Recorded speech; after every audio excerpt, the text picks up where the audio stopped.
नमस्कार दोस्तों। आज के इस वीडियो में will discuss the variation of mass with velocity. Generally जब हम क्लासिकल मैकेनिक्स में बात करते हैं तो हम ये कहते हैं कि जो मास होता है किसी की भी ऑब्जेक्ट का वो चेंज नहीं होता है और वो वेलोसिटी के ऊपर जो है वो डिपेंड नहीं करता है। ये एक जनरल कॉमन सेंस की ऑब्जर्वेशन भी है कि हम जब भी किसी ऑब्जेक्ट को देखते हैं और हमें ये महसूस होता है कि वो जो भी ऑब्जेक्ट है उसका जो मास है वो चेंज नहीं होता है। ये एक कॉमन ऑब्जर्वेशन रही है। मगर आज हम डिस्कस करेंगे variation of mass with velocity. Means whenever the object moves with a very very high velocity in relativistic concept, तो क्या वहां पे जो मास है वो वेरी करता है, और यदि वो वेरी करता है तो किस तरीके से वेरी करता है, वही हम जो है वो आज डिस्कस करेंगे। Variation of mass with the velocity. So in order to discuss the variation of mass with velocity, let us consider we have two frames of references. ये S frame of reference है और ये S dash frame of reference है.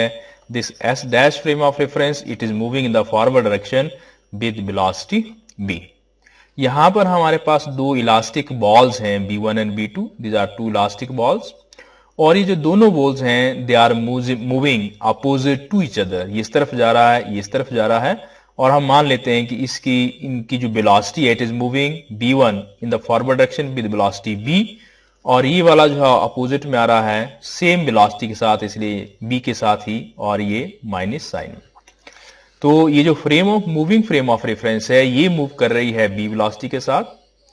उसके अंदर दो हमारे पास elastic balls हैं which are moving opposite to each other with the same velocity v, और यदि ऐसा होगा तो वो दोनों जो है वो आपस में जो है वो कोलाइड करेंगे, और जब दोनों कोलाइड करेंगे तो हम मान लेते हैं कि दोनों कोलाइड करने के बाद ये आपस में स्टिक कर गए, आपस में फिक्स हो गए और एक पार्टिकल जो है वो बन गया। यदि हम ये मान लें कि सपोज इसका मास m1 था और इसका मास m2 था, तो कोलिजन के बाद जो पार्टिकल बनेगा उसका जो मास होगा m1 प्लस m2, ये दोनों जो है वो आपस में स्टिक कर गए। मगर ये जो भी घटना हो रही है जिसको हम डिस्कस कर रहे हैं ये हो रही है मूविंग फ्रेम ऑफ रेफरेंस के अंदर, और जब इस घटना को, इस सभी चीज को जब हम स्टेशनरी फ्रेम ऑफ रेफरेंस से, जब यहां पे कोई बैठा हुआ ऑब्जर्वर जो है इस चीज को ऑब्जर्व करता है कि यहां पे मूविंग फ्रेम ऑफ रेफरेंस में कैसे हो रहा है, ये जो भी मैंने बताया it was according to the moving frame of reference. तो स्टेशनरी फ्रेम ऑफ रेफरेंस के हिसाब से ये चीज कैसे होगी उसको हम जो है इक्वेशंस की फॉर्म में जो है वो कन्वर्ट कर सकते हैं। पहले यदि हम कहें कि जो हमारे पास मूविंग फ्रेम ऑफ रेफरेंस है एस डैश, इस एस डैश के अनुसार हमने देखा कि हमारे पास एक पार्टिकल है जिसका मास m1 है, दूसरे वाला पार्टिकल है जिसका मास m2 है। एक पार्टिकल जो है it is moving with the velocity v m1 forward direction में, जबकि दूसरे वाला पार्टिकल जो है वो वापस आ रहा है विद वेलोसिटी माइनस v। तो इस तरह की सिचुएशन है जो अभी हमने डिस्कस की एस डैश में। अब हम देखते हैं स्टेशनरी फ्रेम ऑफ रेफरेंस के हिसाब से ये जो सिचुएशन है वो कैसे होगी। स्टेशनरी फ्रेम ऑफ रेफरेंस में यदि हम वेलोसिटी देखें तो हम इसको ऐसे लिखते हैं u, it is equal to u dash plus b upon 1 plus b upon c square into u dash. ये हमारे पास रिलेटिविस्टिक वेलोसिटी एडिशन का फॉर्मूला है।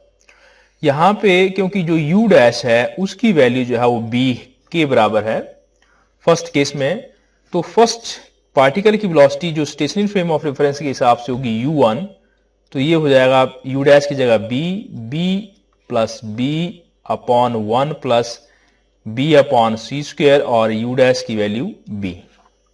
या इसको हम ऐसे लिख सकते हैं कि it is 2b upon 1 plus b square upon c square.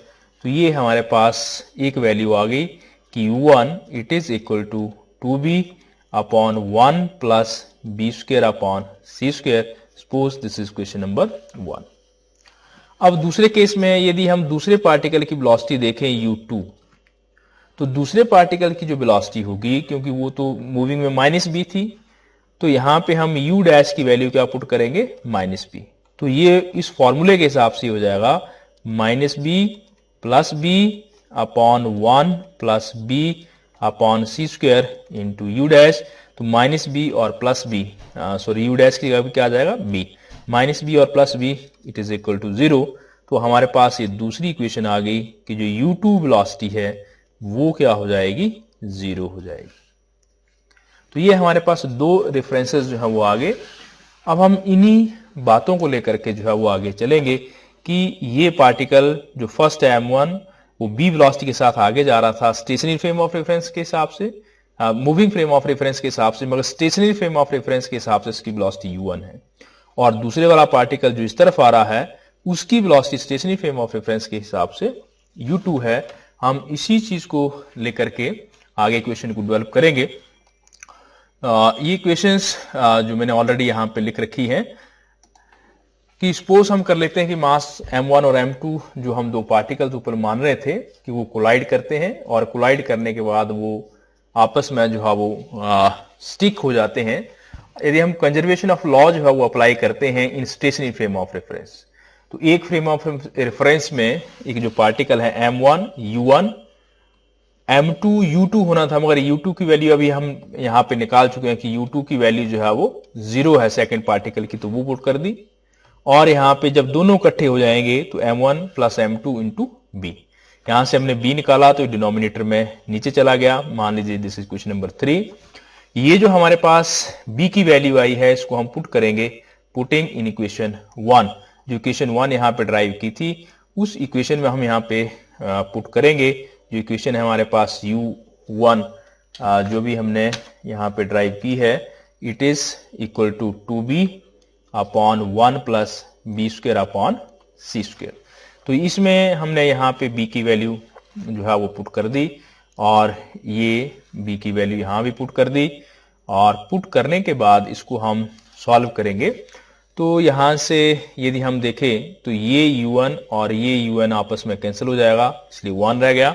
यहाँ पे 2m1 m1 plus m2 denominator वाली सेम टर्म।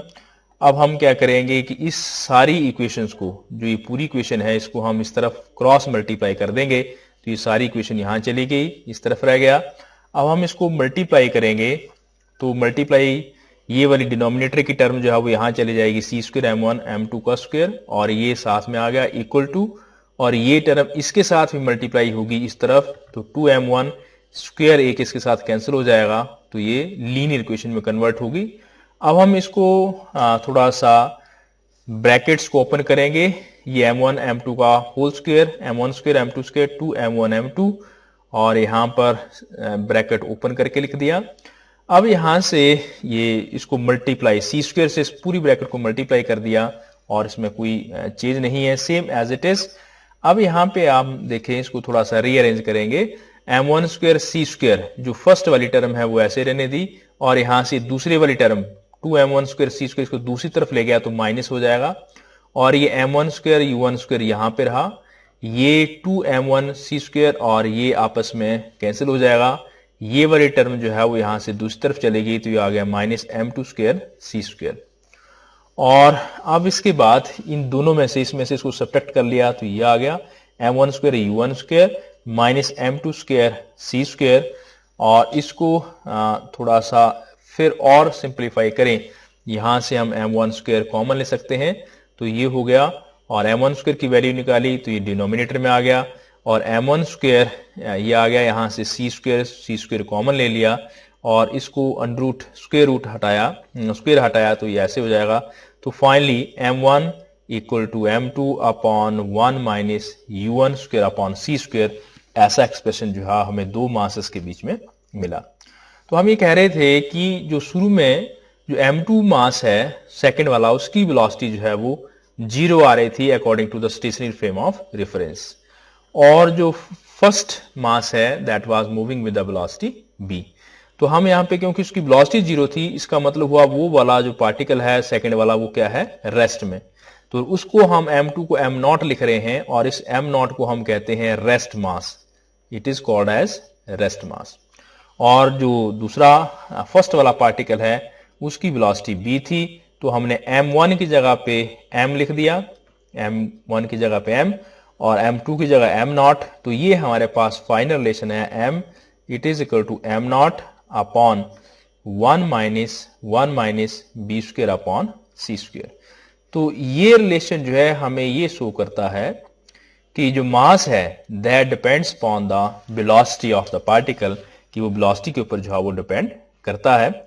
और इसको यदि हम यहां से थोड़ा सा और एनालाइज करें कि वेलोसिटी के ऊपर जो है वो कैसे डिपेंड करता है, यदि हम ये देखें कि if suppose this b velocity is very less than c, तो उस केस में b बाय c फैक्टर जो होगा इट विल अप्रोचेस टू 0। जब ये फैक्टर 0 हो जाएगा, this applies that m is equal to m0। इसका मतलब यदि पार्टिकल जो है बहुत कम वेलोसिटी के साथ मूव कर रहा है तो उस समय जो मास m0 और m होंगे वो बराबर होंगे, या उस समय जो मास है वो वेलोसिटी के साथ चेंज नहीं होगा। मगर if b is equal to c, तो जब b c के बराबर हो जाएगा तो यहाँ पे जो डिनोमिनेटर वाली टर्म है 1 minus b square upon c square, it comes out to be 0, और जो m की वैल्यू है m it is equal to m0 upon infinity. तो इस केस में जो मास है वो इनफाइनाइट हो जाएगा, mass comes out to be infinite. तो इनफाइनाइट मास होना मतलब नॉट पॉसिबल। तो हम कह सकते हैं कि इट इज नॉट पॉसिबल, या no particle can attain the velocity of light. दुनिया का कोई भी पार्टिकल जो है वेलोसिटी ऑफ लाइट के साथ जो है वो मूव नहीं कर सकता है। तो एज ए कंक्लूजन हम दो बातें कह सकते हैं कि जब पार्टिकल बहुत कम वेलोसिटी के साथ मूव करता है, जैसे हम क्लासिकल मैकेनिक्स में कहते थे, तो वो बात सही है कि मास जो है चेंज नहीं होता है। मगर जब पार्टिकल बहुत ज्यादा वेलोसिटी से मूव करता है, nearly equal to the velocity of light, not equal to the velocity of light but closely approachable to the velocity of light, उस केस में मास जो है वो वेरी करता है। और जैसे जैसे वेलोसिटी इंक्रीज होती है, जैसे जैसे यहाँ पे v की वैल्यू जो है वो बढ़ेगी, तो ये वाला फैक्टर जो है वो कम हो जाएगा और m की वैल्यू मास जो है वो इंक्रीज होगा, तो मास की वैल्यू जो है वो बढ़ेगी। Means with the increase of velocity mass of the object increases. मगर जैसे ही लाइट की वेलोसिटी के बराबर हो जाएगा तो मास इनफाइनाइट हो जाता है, विच इज नॉट पॉसिबल। हम ही कह सकते हैं कि कोई पार्टिकल जो है वेलोसिटी ऑफ लाइट के साथ जो है वो मूव नहीं कर सकता। तो this was the basic concept upon about the variation of mass with velocity. मुझे लगता है कि आपको ये समझ में आया होगा। यदि आपको ये मेरी वीडियो अच्छी लगती है तो प्लीज लाइक करें, शेयर करें और मेरा चैनल जो कि डॉक्टर यशपाल के नाम से है उसको सब्सक्राइब करें। Thank you.